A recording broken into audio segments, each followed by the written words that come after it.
નમસ્કાર, મારું નામ ચૌહાણ જયેશભાઈ લાલજીભાઈ છે. હું સુરેન્દ્રનગર કલેક્ટર કચેરીની સામે ઉપવાસ આંદોલનની અંદર ઉતર્યો છું અને પ્રતિક ધરણા કરી રહ્યો છું. આજે મારા પ્રતિક ધરણાનો ચોથો દિવસ છે, કારણ કે મારે પ્રતિક ધરણા ઉપવાસ આંદોલન કરવાનું માત્ર એક કારણ છે કે સુરેન્દ્રનગર જિલ્લાના સાયલા મુકામે સુદામલાથી 250 મીટરની એરિયાની અંદર ત્યાં માથાભારે અસામાજિક તત્વોએ ગેરકાયદેસર સરકારી જમીન ઉપર દબાણો કરી દીધા છે અને 10 થી 20 જેટલી દુકાનો બનાવી દીધી છે.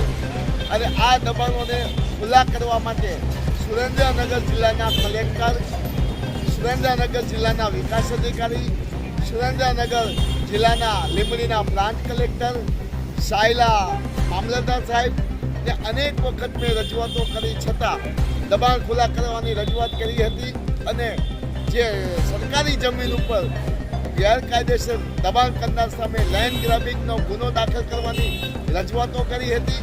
આ બાબતે અનેક વખત મુખ્યમંત્રી ભૂપેન્દ્રભાઈ પટેલ, ડેપ્યુટી સીએમ હર્ષભાઈ સંઘવી અને રાજ્યના ડીજીપી સમક્ષ લેખિતમાં અનેકવાર રજૂઆતો કરવા છતાં મને ન્યાય નહીં મળતા અને સરકારી જમીન સાયલા સુદામલા પથરેખામાં 20-30 જમીન વેકીવાળી જમીનમાં સરકારી ખરાબામાં દબાણ નહીં હટાવાતા મેં મારું ઉપવાસ આંદોલન, પ્રતિક ધરણા ઉપવાસ આંદોલન ચાલુ કર્યું છે.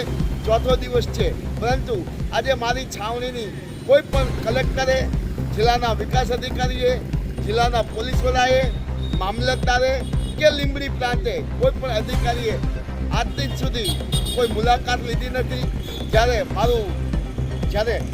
આરોગ્ય જ્યારે મફત હોય છે, જ્યારે મેડિકલ ચેકઅપ કરવાનું હોય તેનાથી પણ મને વંચિત રાખવામાં આવ્યો છે. બીજું કે જ્યારે આ લોકો કોઈ પણ જાતની અત્યાર સુધીમાં કોઈ નક્કર કામગીરી તંત્ર દ્વારા નહીં થઈ હોય તેવું જણાઈ રહ્યું છે. પરંતુ જ્યાં સુધી મને ન્યાય નહીં મળે ત્યાં સુધી મારું આંદોલન, ઉપવાસ આંદોલન, પ્રતિક ધરણા ઉપવાસ આંદોલન ચાલુ રાખીશ. એમ છતાં જો કોઈ કામગીરી જે સરકારી જમીનમાં ગ્રેન્ડ લેબિંગ ગુનો દાખલ નહીં થાય, જમીન ખોલીને કરાવવામાં આવે ત્યાં સુધી હું આંદોલનને ચાલુ રાખીશ. મને અથવા મારા પરિવારને કાંઈ પણ થશે તો સુરેન્દ્રનગર જિલ્લાના કલેક્ટર, સુરેન્દ્રનગરના એસપી, રાજ્ય સરકાર, ડીજીપી સાહેબ અને ભાજપ સરકાર જવાબદાર રહેશે. ત્યારે મારી માંગ છે અસામાજિક તત્વોની સામે, ગેરકાયદેસર પ્રવૃત્તિ કરનાર સામે ગ્રેન્ડ લેબિંગનો ગુનો દાખલ કરવો. કારણ કે જે સરકારી જમીન છે કોઈના બાપની નથી. આ જમીન સરકારી જમીન છે. ભાજપના રાજકીય ઇશારે આ જમીન હડપ થઈ રહી છે. એના કારણે હું આંદોલન કરી રહ્યો છું. અસ્તુ, જય હિન્દ, ભારત માતા કી જય.